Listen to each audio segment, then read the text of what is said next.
Alright. Alright, now today I'm going to be talking about toggle. Last video was about normal. And normal is just normal, simple, sweet. It gets to the point. When the user activates it, it activates. When the user stops activating, it stops activating. So it's pretty straightforward. Toggle is, it's more independent, you could say. It's like a light switch.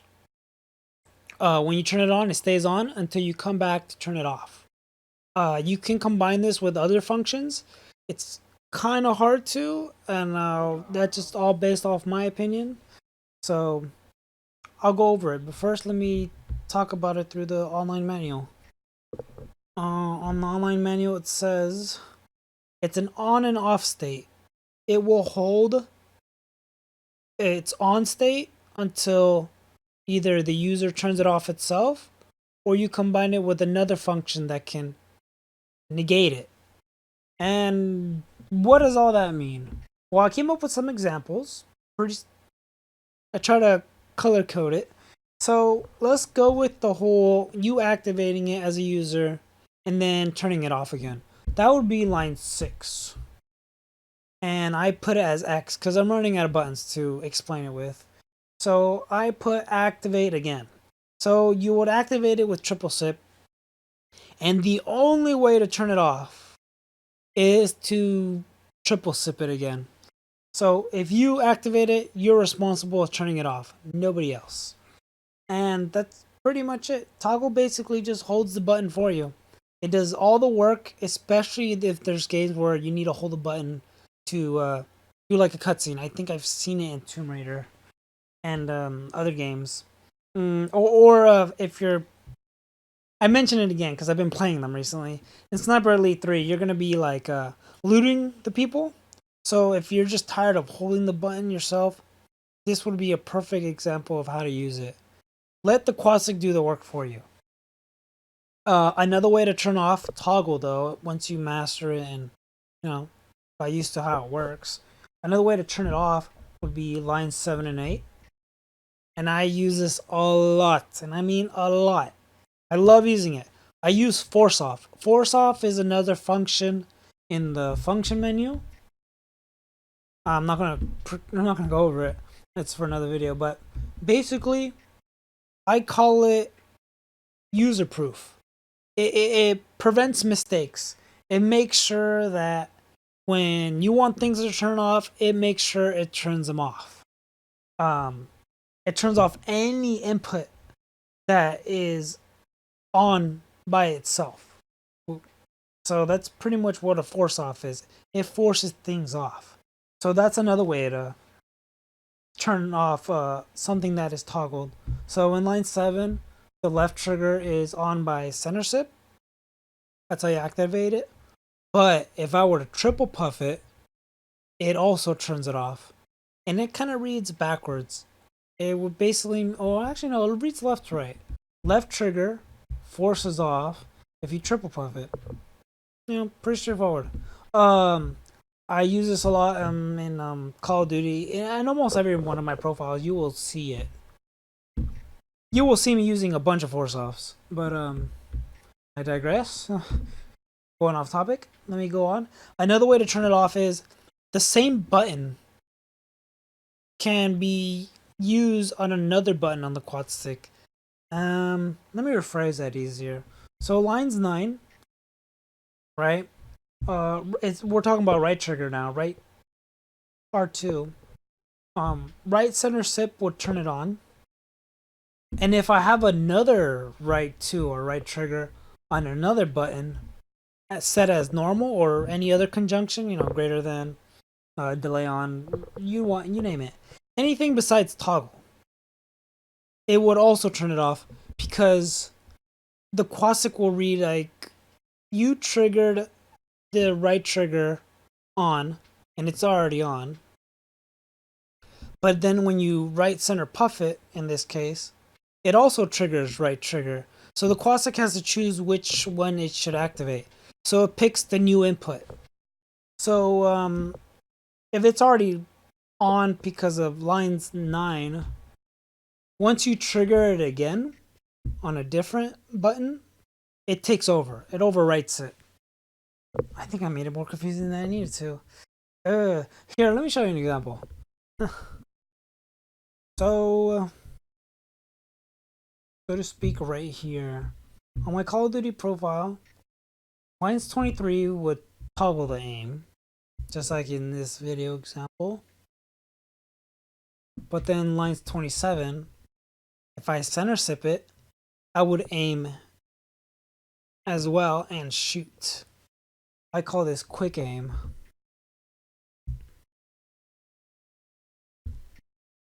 So it's the same button, just different location on the quad stick. And once I activate one or the other, they take over. Alright? Now, the next way to turn it off, toggles, would be jumping onto a different mode that doesn't have it toggled. So in this example, lines 11 is left joystick up, which means I'm walking forward forever. And I do that by center puffing it. If I were to change modes, so let's say if I were to do lines 12, and I would click lip. If you see here, on lines 9 and 10, left joystick up is set to normal. And it's still on center puff because I prefer it that way. But it's not toggled anymore. I set it to normal. Since I changed modes, the Quadstick has to read the rules of this mode sheet. And the rules on this one is left joystick up is normal. So it cancels the toggle. And if I were to want to toggle it again, I would have to set it as such. If I wanted to toggle it again, I will have to set it up myself as left joystick up, toggle, and whatever button I choose. I don't want to do that. Not for this example. That's one way to put it. Changing modes will force off anything that's not set on that mode. The next one I do is pretty much what I've said before. I use a force off, but I never use a force off by itself. I use a force off with a combination. So in lines 13, 14, 15, usually L2 left trigger is normally aiming in every game that's like first person shooter or third person shooter. And I put a force off onto it, so I put left trigger forces off if you right puff it. But I also put right stick activates on right puff. And you're like, what does that mean? So in this example, in World War Z, I highlighted in purple, so focus on purple.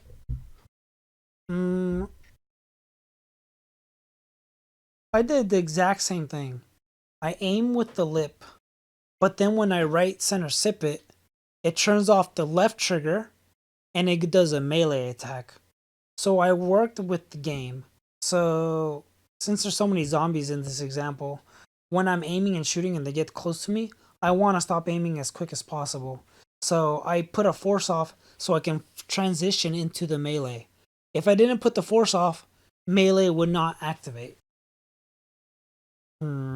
Hopefully that makes sense. And that's pretty much it for how to turn off toggling and how to use it efficiently. There is one more example I want to give you, and it's kind of complicated. Toggle has come in handy with puzzles, specifically for Batman Arkham Knight. It's one of my very infamous puzzle experiences that I experienced. There's a section where you have to control two analog sticks at the same time, or at least simultaneously, and then angle them to the point to where they stayed angled, and then it can trigger the sequence. This also happens in GTA 5. So what I did in this example is I delay latch it, right, which is somewhat of a toggle I'll cover in another video. And then I change modes, right? And you will think once it's latched and I change modes, it will turn off. But it doesn't turn off because when I change modes, I set it so it can stay toggled forever. So since on the first mode, we're focusing on the purple section. On the first mode, I did a latch, and once it's latched, it stays on forever. But then when I change modes, it stays on still because I toggled it. And because of this complex rule, I managed to beat the game without any help from anybody else. Even though I was limited to one joystick, this is one way around it. I think I put examples on here. I'll put the link in the description box so anybody that can read it. Because I had many questions asked for this game, and they didn't know how to get past it. Hopefully this helped them. But that's pretty much it. I'm going to be covering next my tutorial, I think, a repeat. I'm just going down the list as I go until I'm comfortable with what I can and can't do. Repeat's really fun. But I'll see you then. Take care, guys.